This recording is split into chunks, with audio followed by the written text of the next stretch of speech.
if you look at the word imperfect, it has perfect hiding in it. I am perfect is imperfect.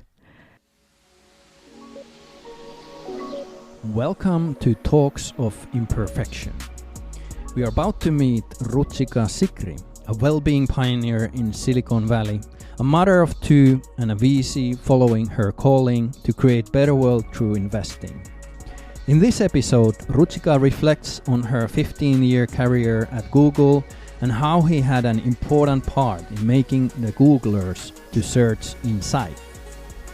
Ruchika was rolling out Google's science-based mindfulness, well-being and compassion programs globally.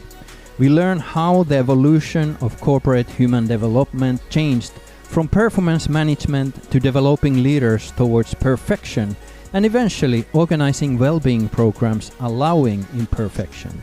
My name is Risto Kuulasmaa and I'm your host at Talks of Imperfection, where we meet nearly perfect people revealing their imperfections.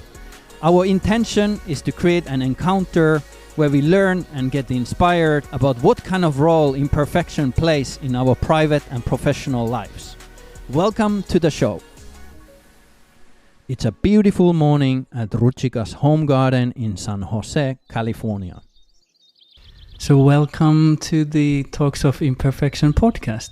Thank you. It's an honor and a delight to be here with you today. So good to have you.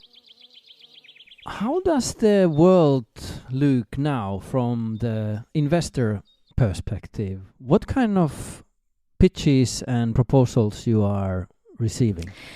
You know, I think last 2 years have been a wake-up call for many people. I think hopefully for everybody, right? That we have finite amount of time on this planet, and people who've been doing the inner work, and more people are now doing inner work, and they're having a retake on their life, right? Like we call it this great resignation movement, but I also read an article on Fortune the other day which says it's not a great resignation movement, it's really a great retake movement, like what do we want to do?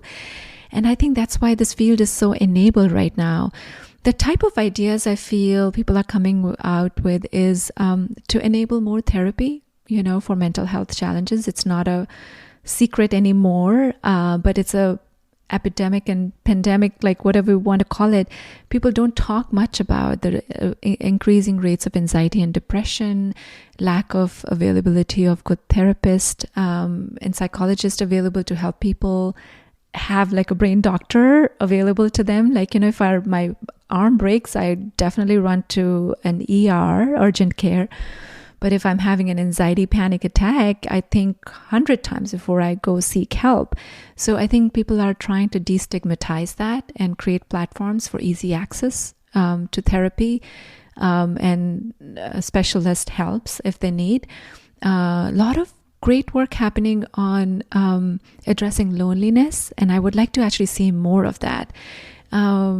We all have thousands, hundreds of friends and followers on Instagram and Facebook, but we're really lacking real connections, really lacking that authentic, honest conversations, understanding from each other. So people are trying to address that. If we're always on our phone, how can we take people from this online world to offline world? People are working on Web3 ideas, artificial intelligence. How can that be more ethical, helpful?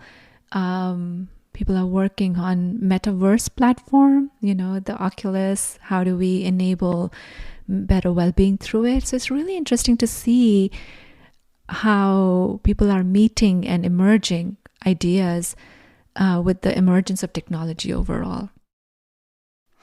And what makes you most excited in your current job?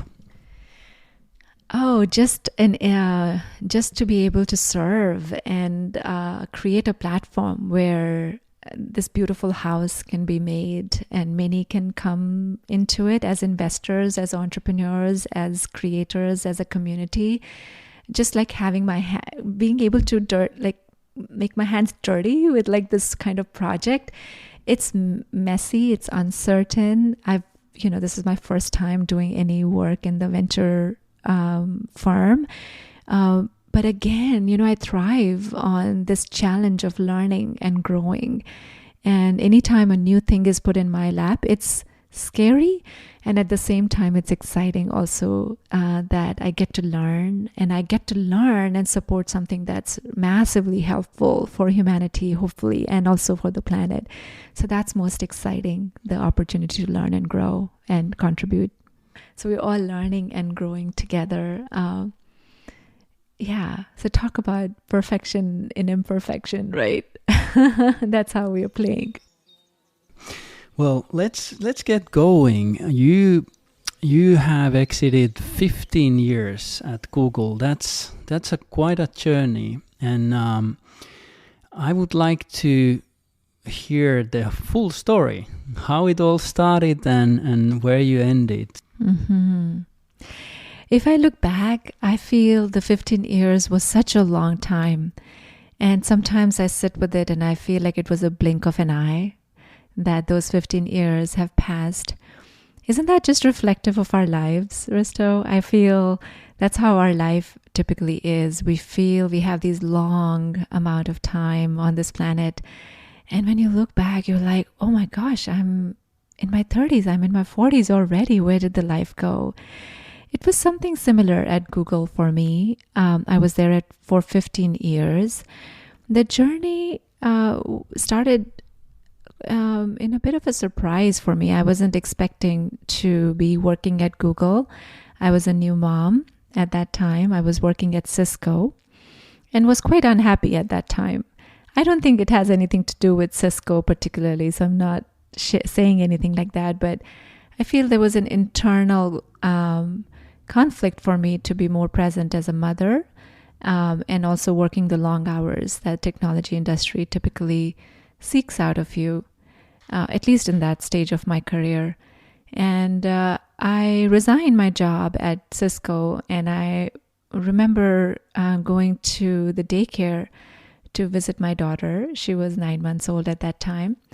And we had just started her in daycare, and I met this executive from Google who also had their child, and they had come to nurse their baby at the daycare, and I went to do the same thing.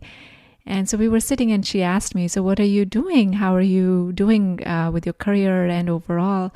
And so I told her, I'm quitting my job at Cisco right now, and I would like to take some time off or find a better flexible opportunities where I can dedicate time to motherhood or to my work. And she said, have you applied at Google? And at that time, my husband was working at Google, and he had already put my resume in. And she said, why don't you send me your resume and I'll put it in as well? And so I sent it to her, not being really attached to if I will find a job or not. And lo and behold, in a couple of months, soon after I left my job at Cisco, I found myself at Google. And I joined as an HR analyst. The circumstances were kind of lending towards me taking on that employment, and who would pass on Google? It was just such a great company, known for, great practices for employee care and development. And my husband had good things to say, and we had a lot of friends working there, so it was very reassuring. So I joined as a HR analyst, and my first task was to actually put a performance management system in place along with some really incredible people around me. And there I go on a journey trying to figure out, how does Google want perfection to be valued? And all I could tell was it was a very imperfect process. And what we were gauging was not so much about perfection of people, but their ability to be open to learning and growing and adapting to that constantly changing ground that we were as Google. At that time, there were probably 4,000 employees in 2006. Don't hold me to that number, but approximately it was around that. And when I left Google, we were 130,000 employees. So I saw a massive growth happen at Google while I was there. And I feel so privileged and honored that I was part of that growth and could adapt myself and see people who were successful adapt themselves to the change as well. And so we did put a performance management system in place, which was very peer driven. I did that work for a good 3 to 4 years and spent long hours making sure we deliver that system with as much perfection as possible. But there were always, changes coming down our way. We were always refining it further, making it better for employees. And then while I was there, I got an opportunity to go do my master's program on organization design and development from University of San Francisco. And that actually sparked a lot of interest in me looking at the people side of things. Being an analyst and a program manager, I looked at processes and numbers and data a lot more than the people behind those processes and numbers. So it was kind of an awakening for me to see that actually an organization is like an organism, and it is made of people who are all different. They're changing all the time. The processes are changing all the time. And as a collective, we're changing all the time. And it gave me this bird's eye view of how should one run an organization, or how an organization is even run and developed. And that sparked a lot of interest. So I took a detour and started doing more people development kind of work, and found myself to be inviting that type of work in my life. And my first project on that was to, again, help establish something new that was not done at that time at Google, to develop a process to do executive development. We wanted to grow talent from within the company. We were growing at massive rate, hiring 5,000-10,000 people every quarter, every 6 months. And we needed leaders from within who understand the culture, who could preserve it, protect it, and grow along with them. So I was lucky to find an opportunity to support a process like that, and did that for another couple of years. And that kind of just sprinkled into manager development, team development. So spent a lot of time really looking at how to enable people to grow and develop. I did not quite have a very good understanding of it that time, but if I look back, that all of that work and adaptation and evolving was helping me learn and grow so much as well. I started with a business degree as an analyst, and then I started doing people programs at all different levels. And while doing all of this to manage my own stress and well-being, I was really immersed in yoga and meditation and mindfulness. I was going on retreats, taking weekly classes. So I also kind of became this known quantity of somebody who has some practices to manage my own stress and burnout, which most of these companies, you end up being in that state if you're working long hours with some smart people around you. And, a few years, fast forward about 7 years into my career, we had a moment of realization. We've grown so fast that employees were actually not able to adapt to that level of pace in terms of also taking care of their well-being and health. So we saw some kind of interesting numbers come through our yearly survey, which indicated we need to put more focus and attention on that. And that's when, our leadership team put a team together, a cross-functional team together, to enable mindfulness, well-being, and compassion programs for employees. And again, I found myself to be in this completely new territory of being a practitioner myself, however, had never done any formal education on wellness. I was attending retreats for mindfulness, but I had never taught a class on it. But I kind of knew the trick to get the programs off the ground and scale it globally, because I had done it a couple of times before in different areas. And that's where, my journey started on well-being learning projects at Google. And our SVP and VPs were very supportive of that. They believed in the scientific evidence we were bringing on how this is helpful for employees to raise their self-awareness, their emotional intelligence, so that they can realize that they have boundaries and limits, and then they can manage to those limits and take the time off and disconnected vacations, manage their well-being day to day.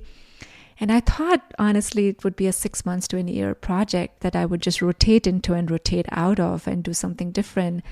But it ended up being an 8-year journey, really cultivating mindfulness at Google.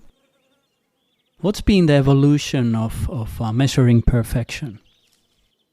Measuring perfection at Google. I think we were in the business of measuring growth and evolution of technology, of people, of our capabilities and interest, and things that can be helpful for the world.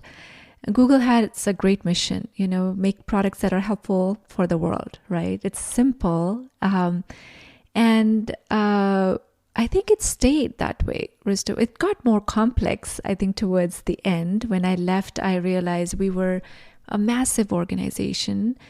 And the processes that I supported, like performance management, compensation planning, leadership development, manager development, team development, they all just grew by magnitude of, amount of people we had.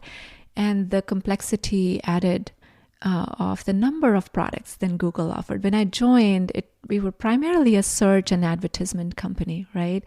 And now if you look at it, we are an alphabet company. So pretty much every alphabet has a company associated with it. So the processes, I think, are continuing to evolve and adapt to the growth and the need that the organization has now. And of course, I've been out of Google for 1 year now, so I'm not sure how things are. But a lot of attention was continued to be paid on, are we taking enough risks? Are we rewarding people for taking risk? Are we not, treating failures as bad things, And how do we kind of also evolve people dynamics around, the agility an organization needs, adaptability that organization needs? And how was the culture around imperfection and failures? For the most part, I felt, I can speak personally from my own part, that there was a lot of permission to take risks and fail. Even to do this mindfulness learning program at Google, I don't think any other organization had ever thrown money or resources to enable their employees to scale these kind of programs. It was risky, money and headcount was given to that. But we found that to be quite successful and helpful, and it showed through the level of adoption. So that is in my area. As an observer of Google overall, I think it was very much valued, and it still is valued. However, when you kind of get to this level of where Google is right now, and the number of people we have, there are certain boundaries that need to be created around it. So my perception is that the innovation, risk-taking, evolving how we work is continuing to happen. Even now, I would hope for sure, up until I left, there was a lot of permission to do that, to be imperfect and fail, take risk, try again, get up, and then fail again. So I call it it's a beautiful, story of imperfection at play all the time. But then, you also had to have good judgment as an employee, as a leader. If you are failing too many times, it's not just because it's your passion project. There are some signals and indicators that are telling you that this may not really work. For example, we tried some programs within our unit as well, and we did try for quick fails rather than spending resources and time on something for 5 years and then sunsetting something. So I feel as organization grew, there were more calculated and smarter ways to take risks as compared to a lot of opening and for unforeseeable future. In a way, you are describing the evolution of forward-thinking corporate life. So if we look at this 15-year span from performance management to developing leaders to well-being programs. And I remember when we met a few years back, and that was exactly the time when we were in an event, and I was quite impressed coming from Europe, and on same stage we had freshly appointed chief mindfulness officers from LinkedIn. I think it was Facebook, and then it was you, and that was for me an event where I realized that, okay, now we've taken the next step in the well-being cultures of the corporations. So let's go back to the kind of the beginning of the well-being programs at Google. How it started, like, was it you who pitched it, or was it coming from the senior management, or what was the kind of starting point? Mm-hmm. Yeah, that was about 10 years ago. Things would often start as a very employee-driven initiative at Google. That was quite a popular thing. We had and still have, hopefully, 20% time to dedicate on a project that we would like to work on, and that's helpful and related to what the company wants to do, and that advances our organization and Google forward together. And the way the mindfulness work particularly started, and I have a different answer for how it became important to pay attention and give resources to well-being programs. So let me actually go to the mindfulness part first. So one of the engineers at Google, Chade-Meng Tan, he and some other people would just generally host meditation sessions once or twice a week at Google. So that was something that I was taking part in. And eventually, Meng ended up writing a book called Search Inside Yourself.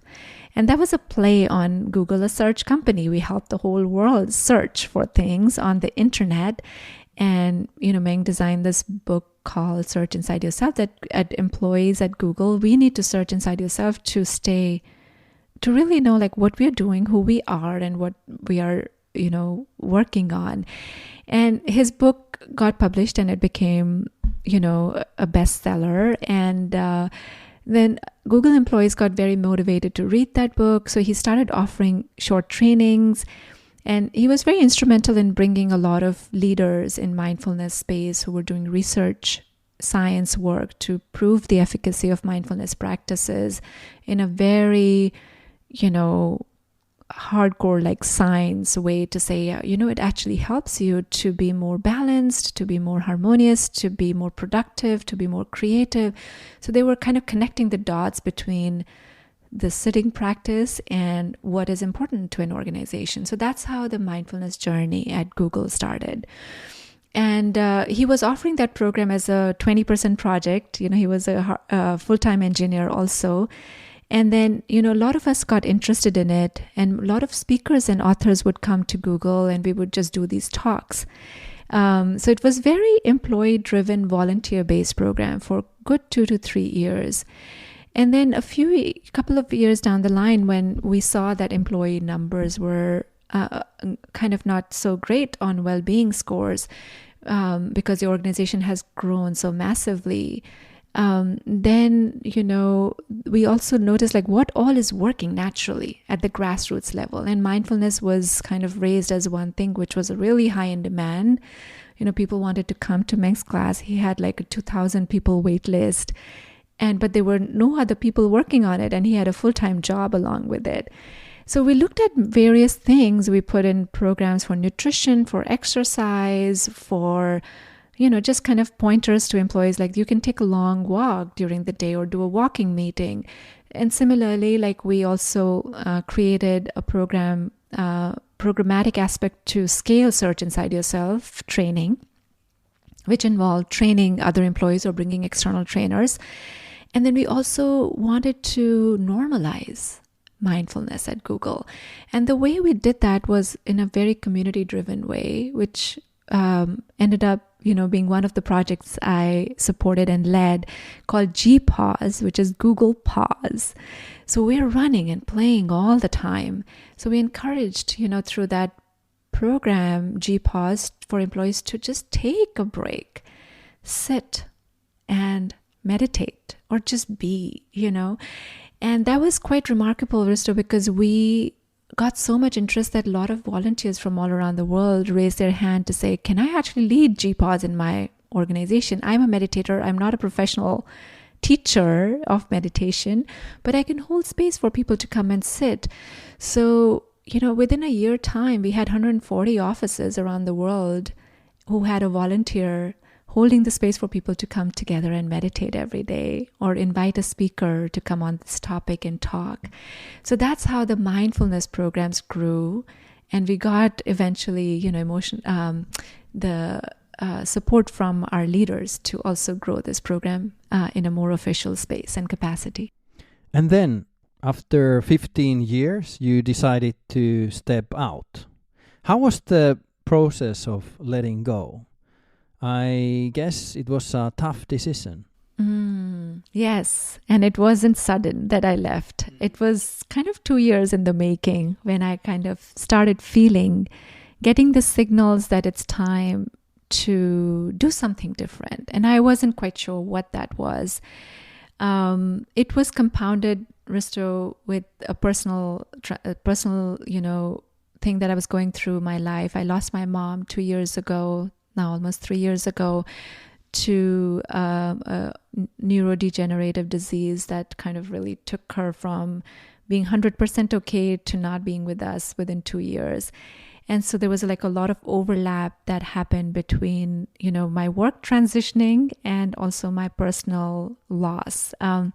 So I wanted to have some time to comprehend what is overpowering me right now to make this transition. Is it really work, something else is calling, or is it something I'm just, going through a transformation of, not having my mom on this planet anymore.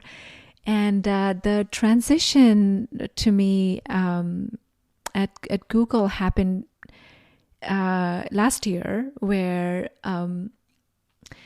I kind of hit this point last year, January, where one of the executive, when they came to one of the executive development program that I was leading, they said something very beautiful to the audience at the fireplace chat that we were having. And he said, we each have a role to play in an organization.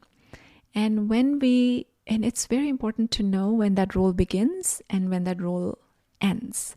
And nothing goes on forever. So in January last year, I took a transfer to work on a different project. And I realized maybe my role at Google has ended. Because 8 years doing mindfulness programs, what a gift it was. And I know that you can't continue doing the same thing. And there were signals coming in, the type of work I was doing, the projects I had. My heart was not fully aligned with it. Not that the projects were bad. People were great. Projects were very creative. I didn't feel like I was the right person to do it. And then last year, in March, I ended up getting COVID.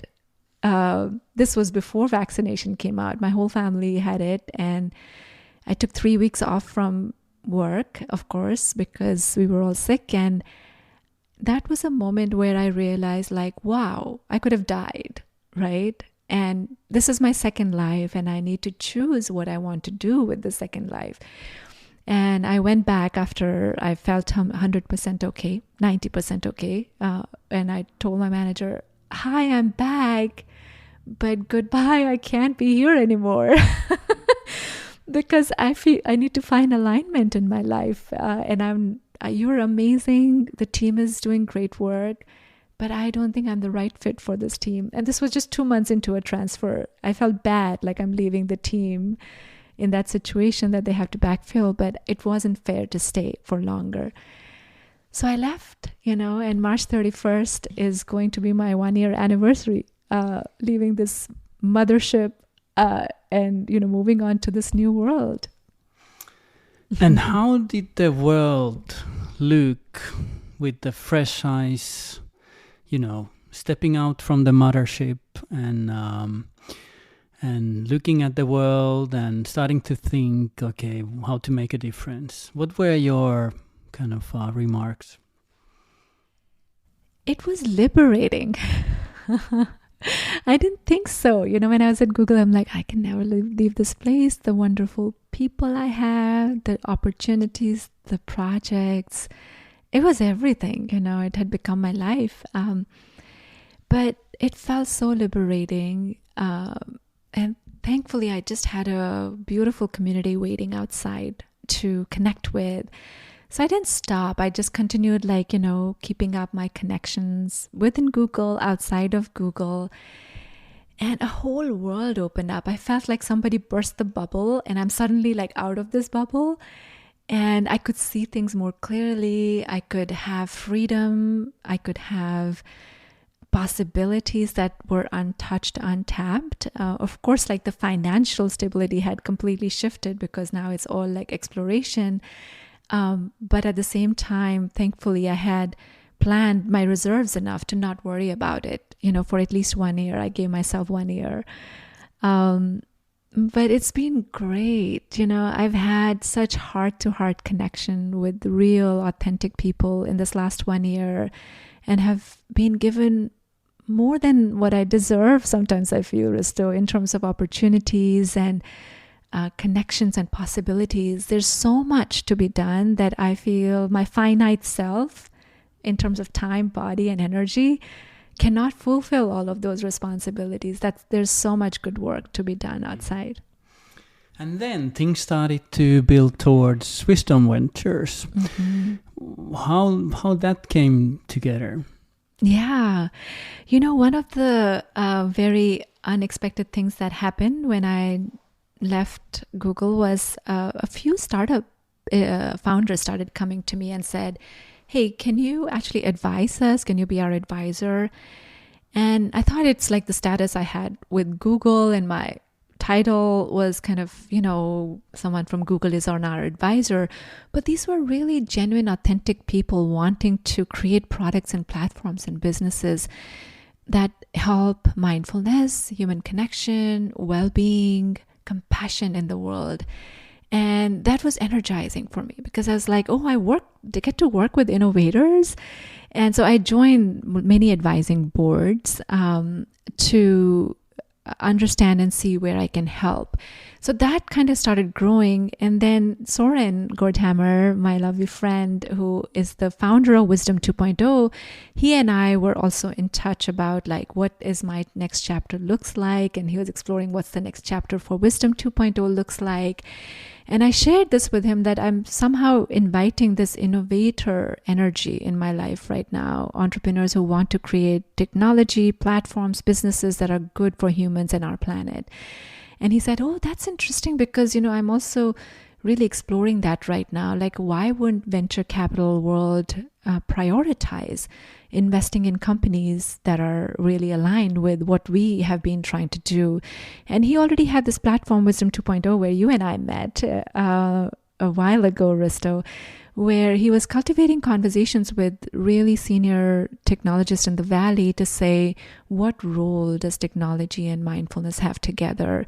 How can we create products that are less addicting and distracting in nature, but more connecting and authentic, creating authentic connection between human being, and how technology in many ways has also disrupted our lives. We were talking about the youth mental health is so compromised right now because we feel like they're spending much more time on devices, on Instagram, Snapchat. All of these things were created with maybe a good mind of, creating more connections for people, but it's also having a lot of adverse effect on society. And especially after Social Dilemma movie came out, we were just boggled how these algorithms work and why can't we have some governance? Why can't we have some ethics in designing these technology and platform? And are there people outside who want to invest in these projects and create platforms that are more helpful than, distressful? And so we kind of, he also was working with another partner of his, and they had some attention going into it. So we came together and I kind of just put as I always do, like, oh, amorphous idea, beautiful.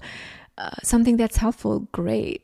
And something that can scale, amazing. So let's put like a process around it. So my operational sense kicked in, and we came together. We had some more people join. Diego Perez, Young Pueblo, joined our team. Then Jack Cornfield, our wisdom holder, he joined the team. Gus Tai, he's a venture capitalist. He's been advising us for a long time. And now Bradley Horowitz has joined the team. He's a VP at Google and a founder of Area 120. So it's just beautiful to see like people who've had that internal shift in their life want to pay attention, time, and give energy to this project.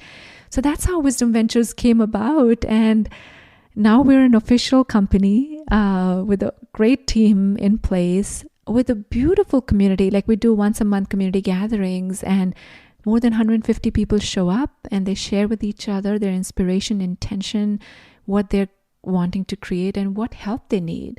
So I don't think there's any venture firm out there that's developing a community around investments and innovation in this way. And I feel very proud of ourselves, and we hope that Wisdom Ventures is successful and continues to grow and inspire many other venture firms to adopt a impact-based mindset as compared to only returns on investment-based mindset. What is your relation to money? Risto, I did not grow up with a lot of financial stability in my life. And for me, to have that stability that realization came to me very, very early. Like I remember I was probably just starting high school at that time, to know that I want to be financially independent.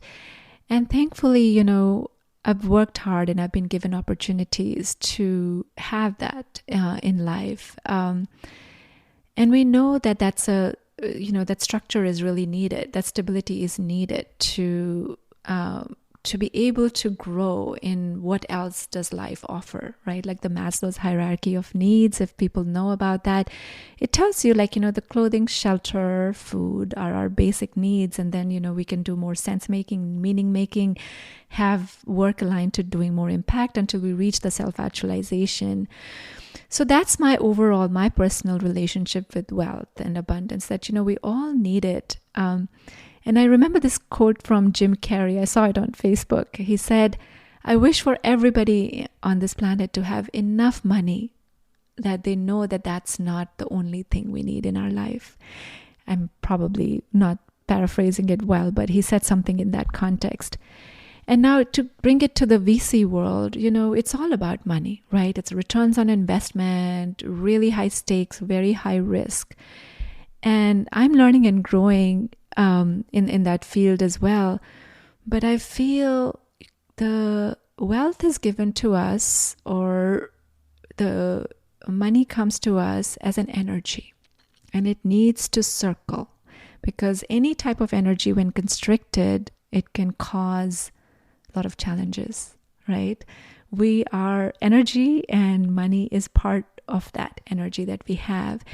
So the stability that has been given to people who have been given some capital, I feel, it's just our karmic contributions towards how to keep that money going and how to make good things happen through that money. And I think that's my relationship with this. And so that's where I'll pause and see if you will have a follow-up question. But those are my remarks on it. What would be your message to people who see money as some sort of a negative force, or there is a bias or negativity towards wealth? Well, my invitation to, is the same as I give to myself, that I was talking to a sweet friend yesterday and we were talking about wealth. And, I feel my invitation to people who have the wealth and money is to have a relationship with it, to know that that stability has been given to you with a sense of responsibility to use that stability effectively to bring stability in other people's lives. people who may have negative relationship with like, oh, I don't need money, it's also important to reflect on why does one feel like that. Maybe that whatever they have is sufficient and they don't need anymore, and that's fine. We need to honor and respect that. And so you could design your life around that. But if somebody wants like more money, or does not want enough money, it's really important to reflect on why is it the case for you. I can't answer this for everybody, but I always remember one of my founder of a company that I advise. I had the same conversation with them, and I was telling them like, I really don't care so much about the money, but I really want to serve and enable this work to them. And he reminded me that, Ruchika, don't say that. Like, the wealth, again, it's an abundance. It comes to you so that you can use it effectively and wisely. And that kind of like made me pause a little bit to say, okay, if I get money, then, how can I circle it back so that it creates more abundance and stability for others?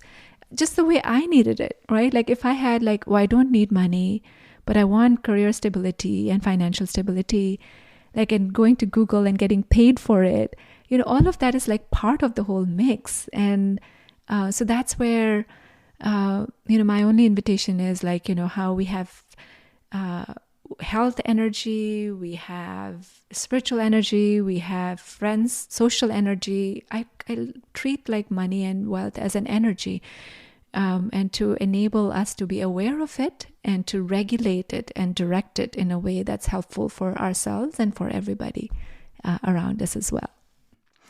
Which imperfection you are working on your personal side currently? Always, everything is work in progress for me. I think self-doubt is something that I would say I have to practice a lot of self-compassion to say, who am I to be doing this? Or what am I to be enabling this kind of work? Am I capable of doing it? So I have to like just pause and see that talk going on in my head and respect it and honor it, because it's telling me to grow and to learn and then have that effective relationship with it. I've always had that, Risto, right? Like, am I worthy of it? Can I do it right? What if I fail? And now I have a relationship with it because I know that voice is only trying to, it's a friend of mine, which is speaking a language that typically a friend won't say, but it's also it's my guiding force as well to say, okay, yeah, I hear you, but I'm going to continue trying. I will make my list every day. I will make my connections every day. I will be open to receiving guidance and advice from others, and that's how I learn and grow. So it's that imperfection, finding that perfection in the imperfection every day in every moment. What would be your advice? How to befriend your imperfection? I think that was what you were already describing. I would say 2 words. Be kind to it and bring curiosity to it. So whenever we are up against, I'm not good enough, or have self-doubt, know that there is that voice in most of us, like until we're like extreme narcissists or something, and we have completely, we have delusion, and I probably have my own delusion states. So not, really just talking about in general. I always invite like kindness and curiosity in my mindfulness practice when I become aware of this negative or unpleasant narrative that's going on in my head. And they help me in this way, if I'm curious, then I have an objective relationship with it. I can become the observer of the movie and I'm not participating in that movie. So it creates that distance. Curiosity is a very strong word you can bring in any conversation that's happening in your head or with somebody else. Like, why are you presenting yourself to yourself? Or why are you presenting yourself to me right now? Always a great invitation. Kindness is like, oh, it's my human nature. There is this, survival thing that's wired in my body that will always warn me of any danger. Oh, that's why I need to be kind with myself right now. Not to cut myself slack all the time, but that enables you to take the next step and then take the next step, rather than I'm just going to jump off the cliff today or not even try. How you define perfection? I think it is imperfection. It is hiding in imperfection. My definition of perfection is the agility we can bring in our life, humility, adaptability, curiosity. The more, if you had a scale to measure this in your life every day, self-compassion, compassion towards others, understanding each other, ability to listen, ability to be okay with the difference of opinions in teams and respect that and love that and admire it. I think all of those qualities, as they grow in our life, they drive us towards perfection. Not like how I'm dressed today, am I speaking in the right volume here? Or am I the right person for Risto to be, interviewing for this? I think that's all opinions and thoughts and narratives that are always constantly going on. But our own sense of growth and learning, bringing in more wisdom, practice, creating a community, the more we have that around us, I think the more perfect we are. And what is your advice to young entrepreneurs striving for perfection and looking for financing? You start to see this kind of type more and more often, right? Mm-hmm. What do you see there, and what would be your advice? I would ask them to reflect on their definition of perfection. What is perfection for them? Is it a goalpost that they're trying to achieve, or is it a process? So my experience has been that perfection is a process, and probably a never-ending process. I used to share the story in Search Inside Yourself, which I would like to share with our audience today. We can go into a bathroom and clean it, and it looks great. We can go in and continue cleaning it and cleaning it and cleaning it. Is it necessary? Likely not, right? So, and each of us will have a different threshold on how much clean we want to see each of our bathrooms to be. So really reflect on that for yourself, right?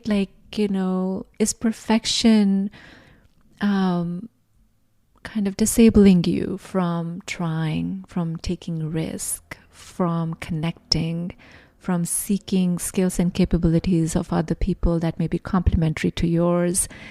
Or is it something that you are fine-tuning to get better? And what's the worth of it, right? So each of us have a different definition for it. So reflect on that is my invitation to them. And also know that there is perfection in imperfection. I can't emphasize that enough in our talk today. And, specifically around financial needs, as if entrepreneurs and creators are looking for funding for their projects, just know that it's hard, it's difficult to raise money, but there are processes, again, you can follow on getting your mission right, your vision right, and how are you going to make the business happen? If there is a compelling story you can share with people who you're wanting funding from, it becomes highly likely that you can get funding. But if you're not, then you need to fine-tune your story a lot. I have a book on my desk, when I meet with entrepreneurs, I always share it with them. It's like if you're looking for funding from VCs particularly, there are several books out there, but they will always ask you to have a pitch deck, of 10 slides. What are you doing? Why are you doing it? Why are you the right person to do it? What is the impact? If you come to Wisdom Ventures, we'll ask you, what is the impact you can create? And why do you want to create that impact? And typically, the last 3 or 4 slides will read about business plan. What is your vision for 2 years? Where do you want to take this product and service? And how are you going to get there, right? And if that seems compelling, where the impact meets the ROI, people will be interested in you. So find the books or mentors and advisors who can help you get there, because not all of us have been given all the gifts, but we have gifts of people around us. So leverage that, lean on people, read books. The book I mentioned is called Get Backed. I don't get any royalties from them, but I mention it in every call. So I'll share it openly as well. It's a beautiful book. You can flip through it, very engaging, and it helps you get your story right. Thank you. I think that's a perfect answer and perfect advice and a perfect ending for this imperfect podcast. Thank you so much, Ruchika, for being our guest today. Oh, it's a delight. Such a beautiful conversation with you, Risto. Thank you for bringing this to the world. Thank you so much. Thank you for listening to the Talks of Imperfection. The podcast is enabled by Edita Prima, the kindest Nordic tech company that orchestrates automated customer journeys to perfection by turning data friendly. That's all, folks. It was good to have you on board. Please subscribe to the podcast, follow us on Instagram, and hold tight until the next episode.